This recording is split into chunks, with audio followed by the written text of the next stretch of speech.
हाय parents, मी रेश्मा भोरा आणि आपणा सर्वांचं लर्न विथ वेदुसाई मध्ये मनपूर्वक स्वागत. आजच्या व्हिडिओमध्ये आपण रायटिंग बद्दल बोलणार आहोत. हा फर्स्ट व्हिडिओ आहे ज्यामध्ये मी रायटिंग बद्दल बोलणार आहे.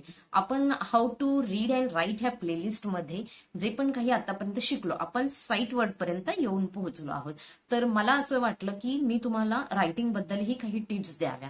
मी वेदूचं रायटिंग कसं स्टार्ट केलं, जेव्हा तो 3 लेटर वर्ड्स प्रॉपरली साऊंड नुसार रीड करायला शिकला तेव्हाच मी त्याला त्याचे स्पेलिंग्सही बनवायला शिकवले. ते कसे ते आपण ह्या व्हिडिओमध्ये पाहणार आहोत. आणि तो 4.5 वर्षात 4.5 वर्षाचा असेपर्यंत त्याला फक्त फोनिक्सचे साऊंडच येत होते. कारण की त्यानंतर कोरोना होता, नर्सरीला तो होता तेव्हा कोरोना आला, त्याच्यानंतर स्कूल बंद झालं, मग 4-5 महिने तर असेच गेले. त्यापर्यंत तो 4.5 वर्षाचा झालेला. पण त्याला प्रॉपरली फोनिक्सचे जे बेसिक साऊंड्स आहेत, एसेज आ, बीसेज ब, हे सर्व येत होतं. पण मी तो वेळ वेस्ट घालवला नाही आणि त्यावेळेस मी जे केलं त्याचा मला त्याच्या रायटिंग मध्ये खूप हेल्प झाला. आणि त्यावेळेस मी त्याच्याकडून मदर टंगवर वर्क करून घेतलं. मी त्याला मराठी सब्जेक्ट इंट्रोड्यूस केला आणि त्याचा मला खूप फायदा झाला. कारण की हार्डली 1 ते 1.5 महिन्यामध्ये तो पूर्ण मराठी रीडही करायला लागला आणि राईटही प्रॉपर करायला लागला. स्वर, व्यंजन हे सर्व. तुम्हाला वाटत असेल ह्या रायटिंगच्या व्हिडिओमध्ये मी मराठीचं का सांगते, पण तुम्ही जर मदर टंगवर वर्क केलं तर ते तुम्हाला तुमच्या मुलांना पुढे इझी जाणार आहे इंग्लिश इम्प्रूव्ह करण्यासाठी. ते कसं ते हे आपण ह्या व्हिडिओमध्ये पाहणार आहोत. कारण की बघा, मराठीमध्ये जे स्वर आणि व्यंजन असतात, क, ख, ग, घ. आता क सीसेस क असतो, त्यामुळे त्याला तो मराठी शिकलेला, तर क काय असतं हे त्याला ते पण माहित होतं. आणि सी हा ऑलरेडी नर्सरीमध्ये एबीसीडी मध्ये तो शिकलेला. तो सीसेस क, क काय असतं हे त्याला माहित होतं. डी सेज ड, ई सेज ए, ए एडक्याचा जो आपण स्वरांमध्ये वाचतो, असे सगळे लेटर त्याला मराठीचे पण स्वर व्यंजन माहीत असल्यामुळे जेव्हा मी त्याला साऊंड पासून 2 लेटर वर्ड, 3 लेटर वर्ड जेव्हा इंट्रोड्यूस केले तेव्हा त्याला ते इझिली समजत गेले. आणि ह्या मदर टंगचा मी कसा यूज करून घेतला ते मी तुम्हाला ह्या व्हिडिओमध्ये सांगणार आहे.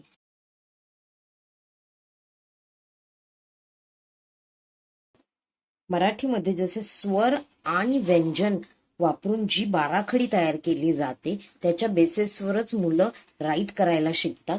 तसंच आहे इथे पण.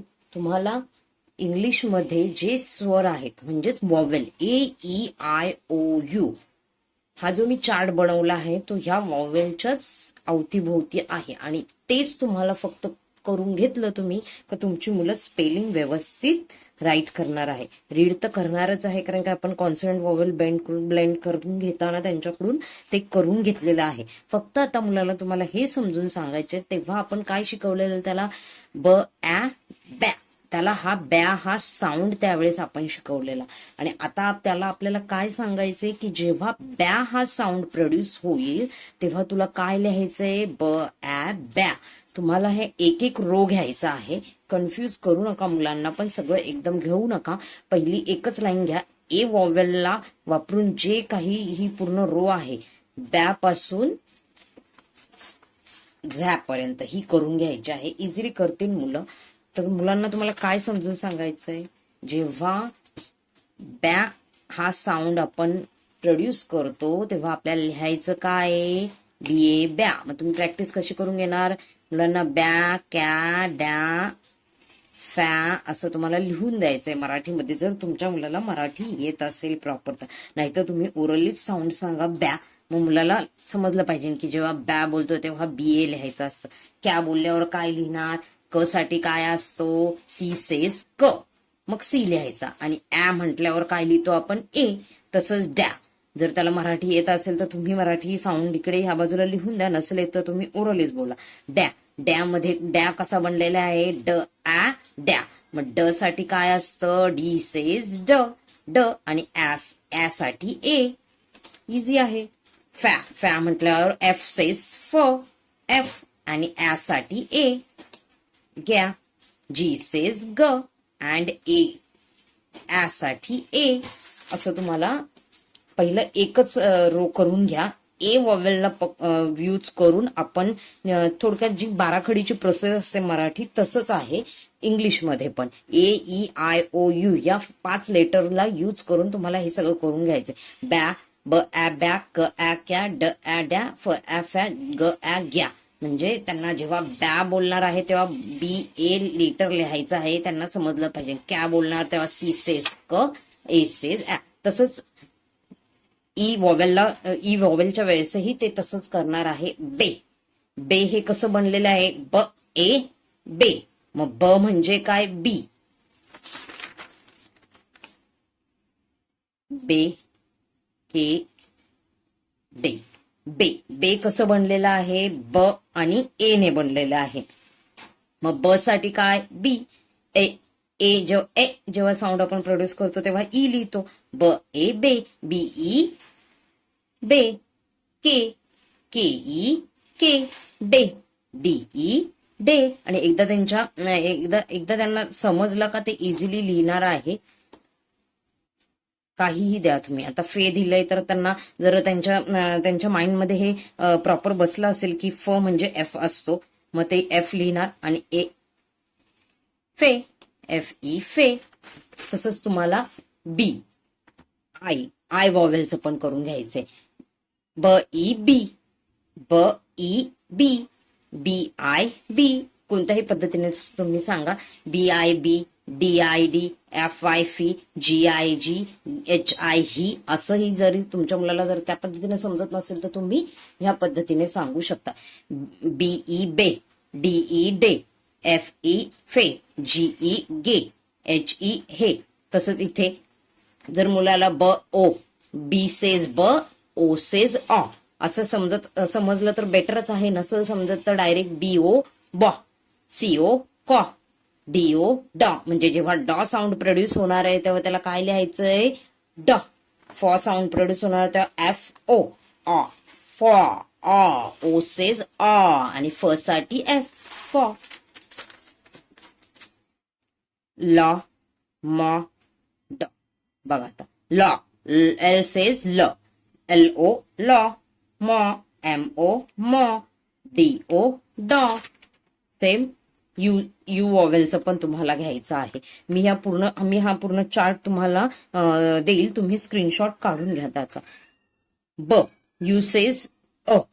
इथे मुलांना समजण्यासाठी मी असं लिहिलेलं आहे. असं लिहिलं नाही तरी चालेल, पण मुलांना समजण्यासाठी मी लिहिलेलं आहे. ब अ ब, ग अ ग, फ अ फ. मग जेव्हा ब म्हणजे ब चा साऊंड जेव्हा आपण लांबवतो तेव्हा आपल्याला यू लिहायचं आहे. मुलांना तुम्हाला सांगायचं आहे. Sorry, but. आता हे बटचं स्पेलिंग बट. आपण ब जेव्हा बोलतो तेव्हा तो लांबवतोय म्हणून अचा साऊंड पण तिथे प्रोड्यूस होतोय. म्हणून काय स्पेलिंग येणार, ब अचा साऊंड आला म्हणून यू आलं. अ सेज यू सेज अ म्हणून इथे यू आला. आणि टी सेज ट, बट.